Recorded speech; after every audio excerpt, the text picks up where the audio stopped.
kuidas siis on elu professionaalse gaming inimesena? See ei ole päris see, mis arvatakse, et tohutud summad vahetavad omanik ja rikastu meeletu kiirusega ja ostad neid luksusvillasid. See on nagu veel parem selles suhtes, et need käive on suur, aga kätte jääb natuke ja seda natukest nagu säästad. Ja siis tolle natukesega nagu võidad teisi seal online pokeris, et ma saan vabalt teha seda online pokerit, kuna ma võitsin hästi palju selles videomängude arendamise ettevõttega. Et seal need lapsed on nagu nii vaimustus nendest töötubadest ja nii väga tahtsid seda, et seal nagu liigusid päris suured summad selles mõttes, et mingi 400 € kuus ja niimoodi 10 tunniga. Ja siis selle raha olen saanud ja mugavalt nagu niimoodi mingi osa kõrvale panna, et on nagu online pokeri jaoks jäänud üle, et ei pea seal nagu muretsema nii palju. Et seal on see muretsemine nagu halb, et kui sa kardad kaotada seal, siis see võid minna nagu närvi ja mängid selle võrra halvemini. Aga nüüd saangi keskenduda nagu täiesti strateegiale, optimaalsele suurele spordiplaanile isegi. Mitte ei pea mõtlema, et kust järgmine kuu nagu raha saada, et see on nagu selle videomängude arenduse ettevõttest tuleb see raha sinna, et ma ei pea selle pärast nagu muretsema enam. Et see on nagu see super selles suhtes. Ja selles mõttes, et need summad ei ole nagu kosmilised, nagu ma ütlesin, et 400 € kuus mingi 10 tunniga.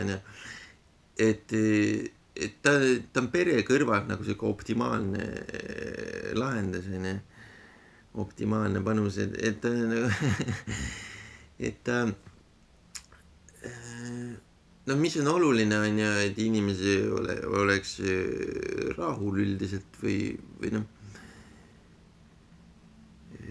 mul on 2 last on ja, et see oleks nagu kaetud, et on mingi keegi, kes teeb süüa ja keegi, kes on olemas igal hetkel, kui on vaja näiteks midagi kooli minna järgi või et keegi on kogu aeg olemas selle jaoks, et ma ei ole selles suhtes nagu tööga hõivatud, et ma olen see efektiiv ja varu kaitseväelane, kes on nagu olemas selleks, kui midagi on. Mind tohutu kiire ja kui midagi on, ma olen alati 24/7 selle jaoks olemas, aga ma ei tee regulaarselt 8 tundi päevas tööd. Et see on selline lahendus, mis ma olen nagu ise proovinud ka pakkuda. Siis on need vegan peod muidugi, et mis inimestel läheb peale, need on üsna sageli mingi vegan peod ja kuhu kõik siis tulevad, et toon ka välja töötamisel. Ja mina olen nagu rahul, et see minu maailmavaadi nagu ühtib, osad on nagu see teisuse maailmavaatega, mis ei ole nagu võib-olla nii meelelahutuskeskne või mitte arvutimängud kui selline, et need ei peaks moodustama suurt osa inimeste elust, et selle asemel võiks olla meie mingi teise ala ettevõtt. Et mina olen just seal, et arvutimängud, videomängud, raha peale mängud, raha peale videomängud, ettevõte, et see just vastupidi moodustab, ütleme mingi 70-80% minu elust. Et mina just seal ja see nagu häirib neid teise ala inimesi isegi mõnikord, et kogu fookus ei peaks olema arvutimängudel, mis see sageli seal on kogu fookus. Ja et isegi need nagu videote müüjad või kinod või TV või need on nagu hädas sellega, et kogu aeg tuleb seda kiiret actioni nagu sinna sisse. See nagu häirib neid inimesi veel enam, kes tahavad, et nagu need filmikunst võidaks või et kinod võidaks või et televisioon võidaks. Et aga sinna tuleb kogu aeg seda kiiret actioni veel rohkem juurde nagu sealt mängude maailmast või spordist.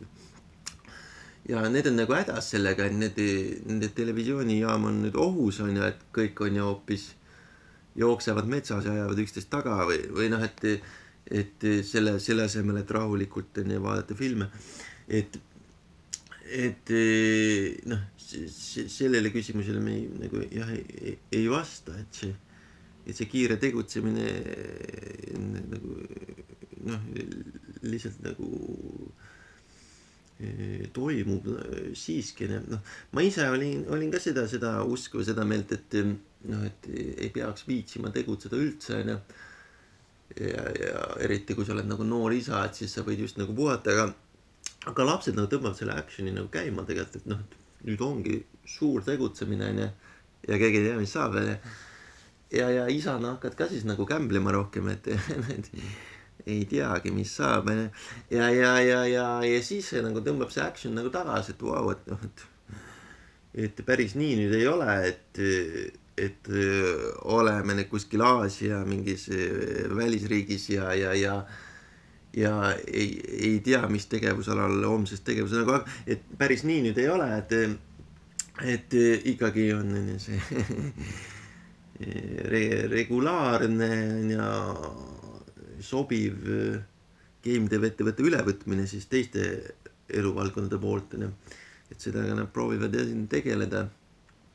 Ka ei sobi neile minu poliitilised vaated, et ma olen siin viimasel ajal ainult suuri erakondade poolt hääletanud, et noh, paras nendele väikestele, aga neil on just, et see väiksed vasakäärmuslased nagu võtaks selle kõik üle, et olen jah selles suhtes ka nagu jalgu jäänud neile, et olen siin ainult suurte poolt hääletanud viimasel ajal kättemaksuks, et nad ikka madin, ja seda madinat siis omakorda nüüd, ma ei tea, kas proovida võimendada või noh, et juba ja küsitakse, kuidas televisiooniekraanidest nagu eemal hoida see madin, et need ei saa tollega hakkama, meediaväljaanded, kui me vaatame siis mingi Postimees või TV3, siis nad on väga suurelt eksivad selle kajastamisega ja nad lähevad ise nagu väga agressiivseks oma kirjutistes. Selles, et anda ülevaadid nagu hakkavad agressiivseid signaale, tekste või videolõike koostama. Et see, ja seda nagu ei taha keegi, nad inimesed tahavad teada, mis toimub, mitte nad ei taha mingi selle ettevõtte enda mingi poliitilise hoiaku kuulda, aga seda tehakse ja see töötab nagu nende kahjuks või õnneks, et see madin on nagu natuke valel kujul on jõudnud sinna siis videomüüjateni või et noh, mingi omavahelised tülisid näiteks lahatakse 3000-kesi või noh, et see nagu see ei meeldi inimestele ja nad ei näe nagu head lahendust sellele ka. No üks lahendus on tegelikult need riiklikud liigad, näiteks Ameerika Ühendriikides on väga hästi tehtud, näiteks see korvpalliliiga on riigi poolt nagu tõmmatud käima, et tulge, tehke, vaadake ja ka üle ookeani.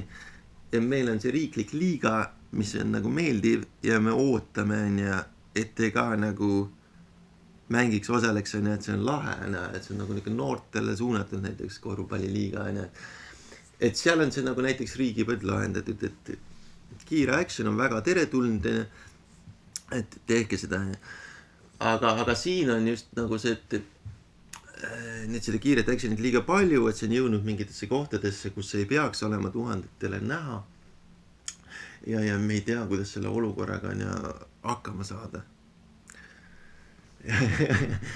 ja üks võimalik asi, mis ma ise teen nagu oma ettevõttes, kui ma olen teinud liiga agressiivseid liigutusi, liiga ruttu, siis on see vaatlus näiteks, mul on see Chromebook näiteks, see on mingi vaatlusarvutine, ma vaatan, ma ei tegutse üldse, ma ainult vaatlen, mis toimub ja siis ma vaatan, okei, et tark olekski mitte midagi hetkel teha ja üks soovitus oli veel, mis kuskil ma kuulsin, et soovitatakse, et ära halvast kohast nagu hakka tegema plaane. Et plaani tehakse ainult nagu, kui sa oled heas kohas.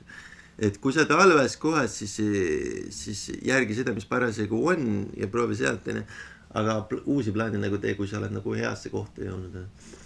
Ja et siis see on nagu mõistlik.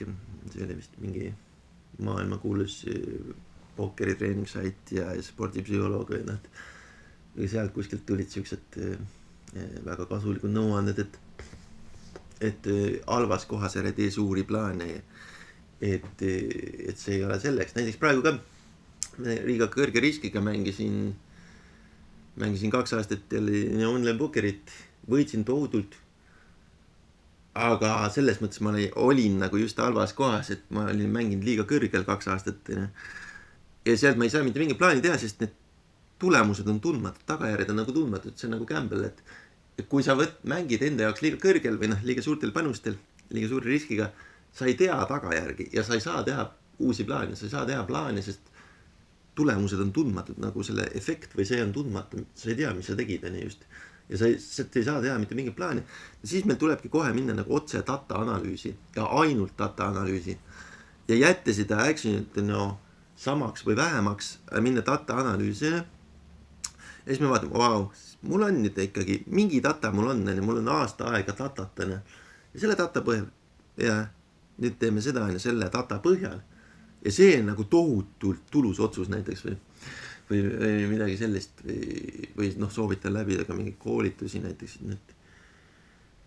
et kõik seal kisklevad mingi 2 sendi pärast sotsiaalmeedias, et kes saab endale selle tähelepanu ja samal ajal kogu turundus on neil valesti, et see ei vasta üldse nagu selle turunduskooli juhistele, et tuleks kõigepealt sõbralikult seda loba ajada või niisama lobiseda sõbralikult. Neile viskavad mingi ettevõtte osaga nagu näkku külastajale. Et meie praegu proovime seda, on see, mida see kasutaja kuuleb siis sellelt agressiivse turundusega ettevõtjalt siis. Meie praegu proovime seda, aga ma ei saa isegi näiteks osta nende teenust või toodet. Et nad on lihtsalt oma mootori osaga vehkimas või et see ei ole nagu turunduslikult ka nagu õige või. Et see on veel üks viis võib-olla, kuidas saaks ekraanidele korrektset ja ilusat nauditavat filmi siis